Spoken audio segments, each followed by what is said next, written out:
히브리서 12장 17절입니다. 너희가 아는 바와 같이 그 뒤에 그가 복을 상속받고자 하였으되 거절당하였으니 그가 눈물을 흘리고 염려하며 뜻을 돌릴 곳을 구하였으나 그것을 찾지 못하였느니라. 이 회개를 위한 에서의 헛된 노력에 관한 말씀인데요, 이 말씀은 많은 사람들이 잘못 오해하고 있는 그런 구절 중에 하나입니다. 예를 들어서 어떤 해석을 하느냐 하면 회개하기를 원했고, 에서가 회개하기를 원했고 노력을 했지만 할 수가 없었다, 혹은 회개하려 하지 않았다, 이렇게 오해를 하고 있는데, 이런 식의 해석을 하게 되면 어떤 위험이 따르느냐? 하나님이 어떤 사람에게는 구원과 회개를 허락하시고 어떤 사람들에게는 구원과 회개를 주시지 않는다고 하는 이 칼빈주의 이론에 부합하는 그런 해석이 되어버리고 맙니다. 합당한 해석은 성경으로 성경을 풀어야 하는데, 회개라고 하는 것 전에 배웠죠? 회개란 무엇이냐? 행동의 변화를 일으키는 무엇의 변화? 생각의 변화임을 보여주는 말씀이 바로 이 말씀이다 하는 것입니다. 우리가 창세기 27장 30절에서 38절에 있는 말씀을 보게 되면 에서는 회개의 자리를 구하지 않았습니다. 처음에 그는 회개하기를 원하지 않았습니다. 그는 경건치 아니한 사람이었다라고 히브리서 12장 16절은 말씀하고 있는데, 주위에서 잘 들어주십시오. 에서는 자기가 돌이키고 자기가 회개하기를 원한 게 아니라 반대로 자기 아버지 이삭이 생각을 바꾸고 돌이키기를 원했습니다. 그러니까 야곱에게 복을 주었는데, 그 야곱에게 복을 준 그 생각을 바꾸어서 야곱 대신에 자기 자신에게 복을 줌으로써 이삭의 행동이 바뀌어지기를, 변화되기를 원했던 것을 볼 수 있습니다. 그러니까 이거 여러분들 아시죠? 이 내용? 자, 아버지, 저 복은 내가 받아야 될 복인데 야곱에게 돌아갔으니 아버지가 생각을 바꾸어서 야곱에게 복을 준 그것을 취소하고 대신에 나에게 복을 주십시오. 그러니까 누구 생각이 바뀌라는 거예요? 아버지의 생각이 바뀌라는 거예요. 자기 자신은 문제가 없다는 거예요. 문제는 아버지에게 있으니까 아버지가 생각을 바꾸고 행동을 바꾸면 된다고 그렇게 했던 것이지요. 그렇지만 그 아버지 이삭은 생각을 바꾸지 않았고, 그리고 생각을 바꾸지 않았으니 당연히 또한 뭐도 바뀌지 않았겠습니까? 행동도 바뀌지 않았습니다. 그러나 나중에 보면 에서는 신중히 눈물로 회개를 한 것을 볼 수 있는데, 그는 통곡을 하면서 자신이 얼마나 어리석은 행동을 했는가를 후회하고 그리고 가책의 눈물을 흘렸던 것을 볼 수 있습니다. 자, 그런데 성경을 읽으시면서 정말 충격적인 내용은 뭐냐면 하나님이 돌이키셨다라는 말씀이에요. 이건 너무 충격이에요. 여러분, 이렇게 했다가 저렇게 바꾸고 돌이키는 거는 그건 누가 하는 짓이냐? 변덕이 죽을 듯 하는 인간들이 하는 짓이에요. 그런데 성경에 보니까 하나님이 마치 인간처럼 뜻을 돌이키셨다라는 말씀이 한 번씩 성경에 나타나는 것을 볼 수 있습니다. 우리 다 같이 창세기 6장으로 돌아가겠습니다. 창세기 6장입니다. 창세기 6장 6절입니다.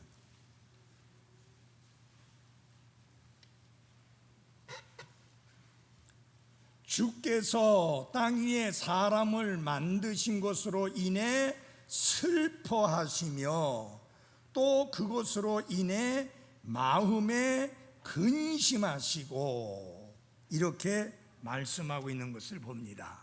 하나님이 인간을 창조한 사실에 대하여 슬퍼하셨다, 근심하셨다 라고 하는 것입니다. 그런데 분명히 창세기 2장에 보면 하나님이 보시기에 뭐예요? 좋았더라 말씀하셨는데, 오히려 하나님이 사람을 만드신 것을 슬퍼하셨다라고, 근심하셨다라고 말씀을 하고 있는 것을 보게 됩니다. 그런데 또 다른 성경 구절을 보면은 하나님은 결코 돌이키시는 분이 아니시다라는 말씀도 많이 기록되어 있습니다. 예를 들어서 로마서 11장 29절의 말씀을 보게 되면 이렇게 기록되어 있습니다. 하나님께 대하여 말씀하시면서 하나님의 선물들과 부르심에는 뜻을 돌이키는 일이 없느니라.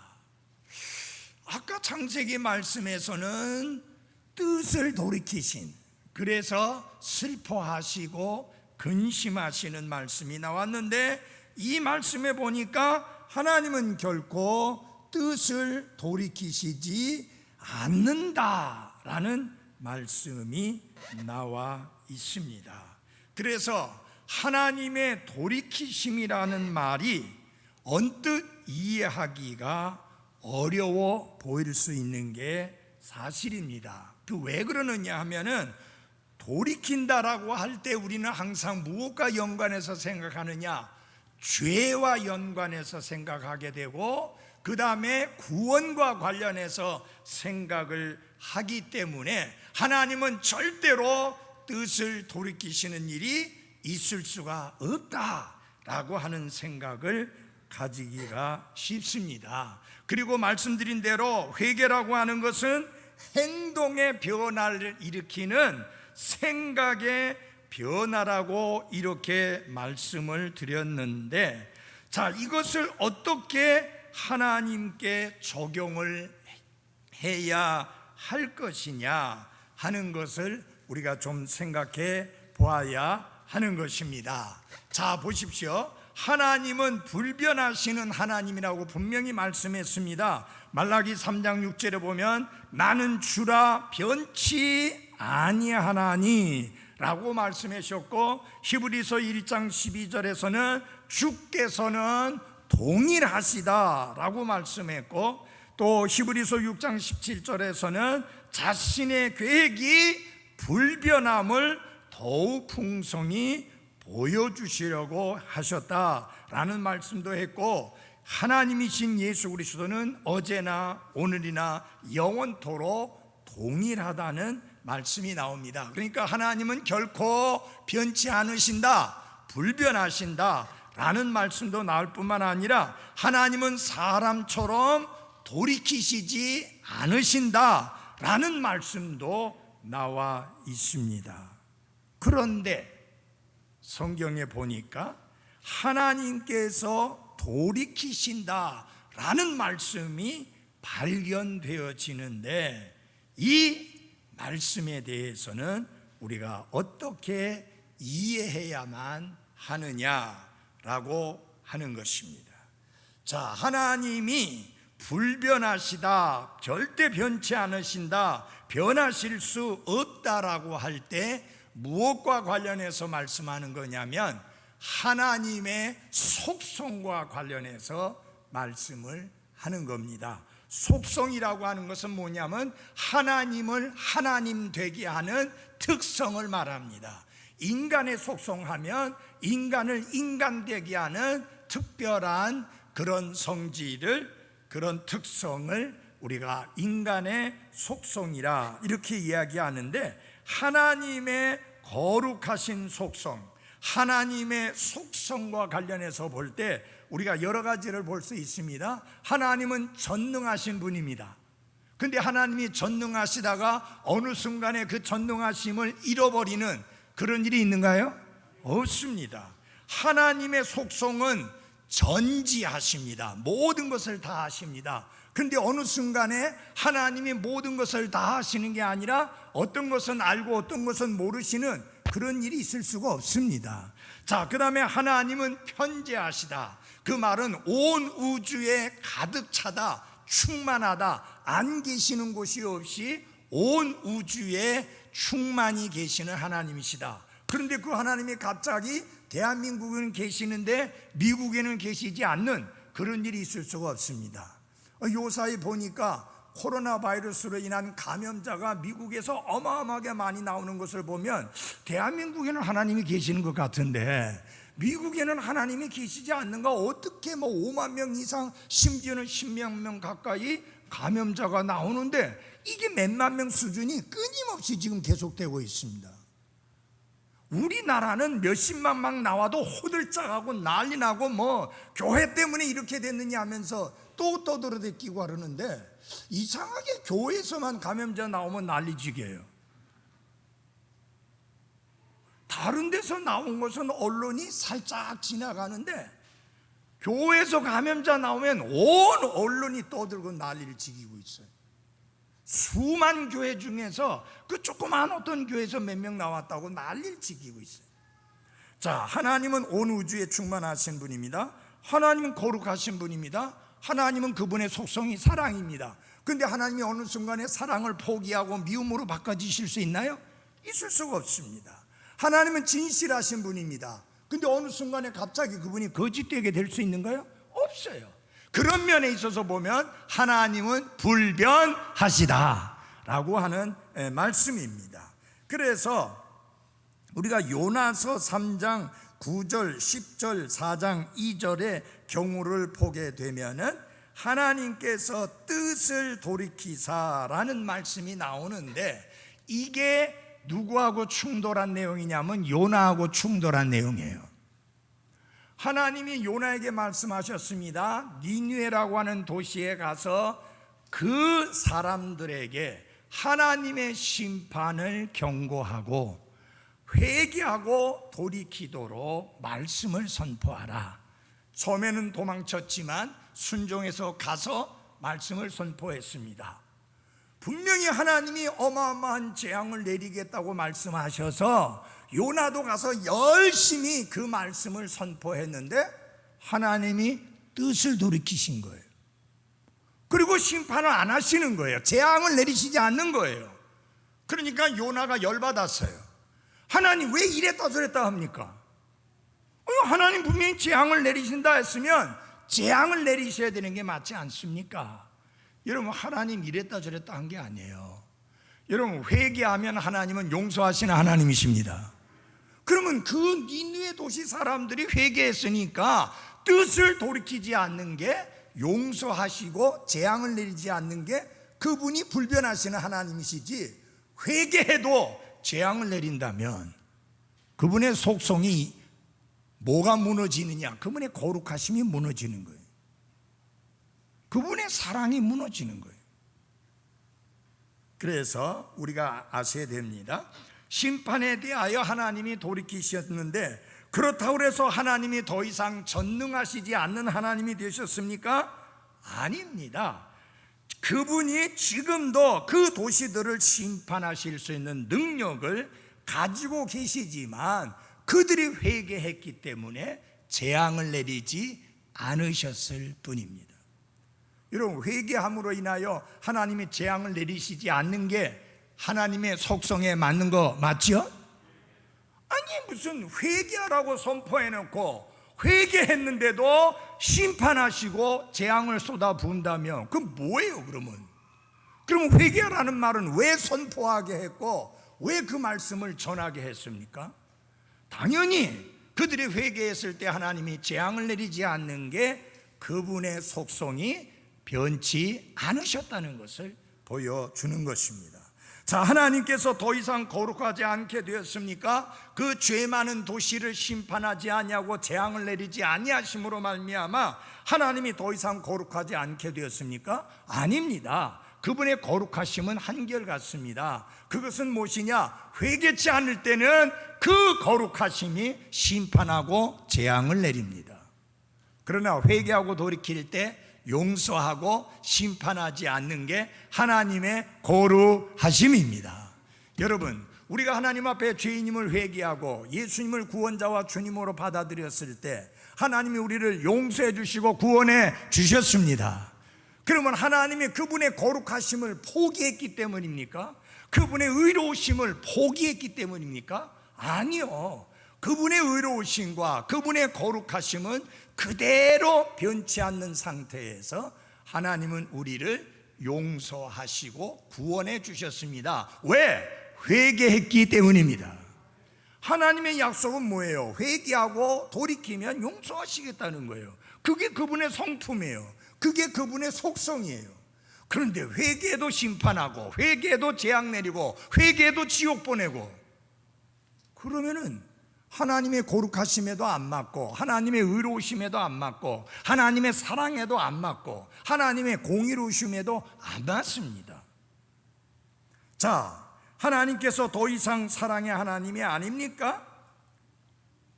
요나는 하나님이 니느웨를 심판하지 않는 것 때문에 엄청나게 툴툴거렸습니다. 그렇죠? 그 왜 툴툴거렸느냐? 하나님이 이랬다 저랬다 변덕스럽다라고 그가 생각했기 때문입니다. 여러분, 하나님은 변덕스러운 하나님이라 재앙을 내리지 않은 것이 아니라 회개했기 때문에 그들을 용서하심으로 인하여 재앙과 심판을 내리지 아니한 것입니다. 만약 지금 코로나 바이러스 19가 하나님의 재앙이라면 우리 모두는, 전 세계의 인류는 하나님께 회개하는 운동을 일으켜야 합니다. 그러나 코로나 바이러스가 하나님이 심판하시는 그분의 무서운 재앙이라고 하는 근거가 없습니다. 과거에도 이런 팬데믹 재앙은 있었고 지금도 있고 앞으로는 더 심하게 될 수 있습니다. 물론 대환란에 나타나게 될 재앙과는 잽이 안 될 정도로, 비교가 안 될 정도로 7년 대환란의 재앙은 끔찍합니다. 감사한 것은 그때 구원받은 모든 그리스도인은 한 사람도 예외 없이 이 땅에 남아있지 아니하고 공중으로 채어 올라가 주님과 함께 있을 것입니다.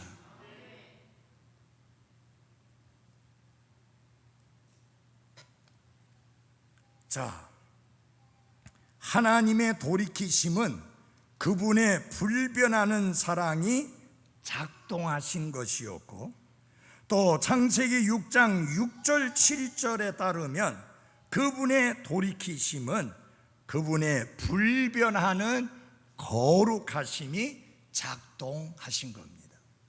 자, 그 경우가 달라요. 니느웨 도시에 대한 심판을 거두신 것은 하나님의 사랑이 작동하신 거예요. 왜냐하면 회개하는 자에게 용서하시겠다는 그분의 사랑이 작동하신 겁니다. 그런데 창세기 6장 6절과 7절에서는 하나님이 이 땅에 있는 모든 사람들을 물로서 심판하시겠다고 한 것은 하나님의 거룩하심이 작동한 것입니다. 그래서 우리는 이 차이를 알아야만 하나님이 뜻을 돌이키셨다고 했을 때 하나님이 여러분과 저처럼 변덕이 많으시는 하나님이다, 이랬다 저랬다 하는 하나님이다 라는 오해를 불식시킬 수가 있는 것입니다. 그래서 민수기 23장 19절이나 사무엘상 15장 29절이나 히브리서 6장 16절에서 19절까지 말씀을 보면은 이 말씀의 문맥상 무엇이 주제냐? 하나님의 말씀, 하나님의 진리가 주제입니다. 그래서 하나님은 자신이 말씀하신 것을 절대로 바꾸시는 하나님이 아니십니다. 그래서 하나님은 자기보다 더 큰 존재가 없으므로 하나님 자신을 가리켜 맹세하시면서 그분이 말씀하신 것을 반드시 지키시는, 거짓말하실 수 없는 하나님이라고 분명하게 밝혀주셨습니다. 사랑하는 그리스도인 여러분, 하나님의 말씀, 그분의 진리가 영원히 변치 아니하는 진리인 것을 감사합시다. 하나님의 말씀은 영원히 변치 아니하는 말씀인 것을 인해 감사합시다. 그래서 여러분, 하나님이 또 다른 말씀을 계시를 통해서든지 환상을 통해서든지 주실 필요가 있나요, 없나요? 없습니다. 이제 하나님은 더 이상 꿈을 통해서든지 환상을 통해서든지 계시를 통해서든지 대언을 통해서든지 여러분과 저에게 새로운 말씀을 주시지 않습니다. 왜냐하면 구약 성경 39권, 신약 성경 27권, 도합 66권의 성경 기록은 완전한 하나님의 말씀으로서 더하거나 빼거나 바꿀 필요가 없는 완벽한 하나님의 진리의 기록입니다.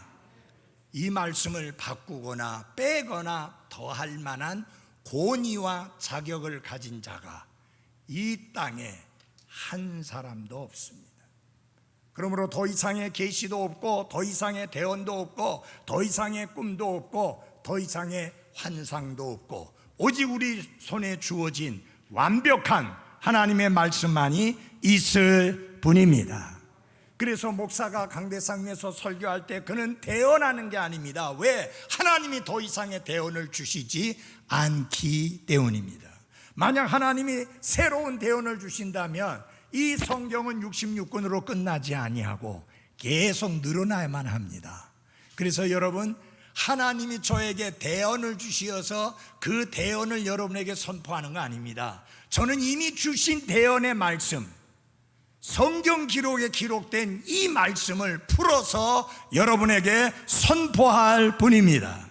그래서 설교자는 이미 주신 말씀을 프로클레임, 선언하고 프리치, 선포하는 자이지 새롭게 하나님으로부터 말씀을 받아서 전하는 자가 아닙니다. 하나님은 불변하시기 때문입니다. 왜요? 요한계시록 22장 마지막 부분에서 하나님이 말씀하셨잖아요. 이 대언의 말씀 외에 더할 게 없다. 그리고 이 대언의 말씀에서 빼지 마라. 무슨 말이에요? 완벽하다는 말이에요. 완전하다는 말이에요. 우리에게 완벽하고 완전한 말씀을 주신 하나님을 찬양 드립니다. 예, 우리 잠깐 5분 동안 교제 나누시고 그 다음에 11시 경배 시간 가지겠습니다.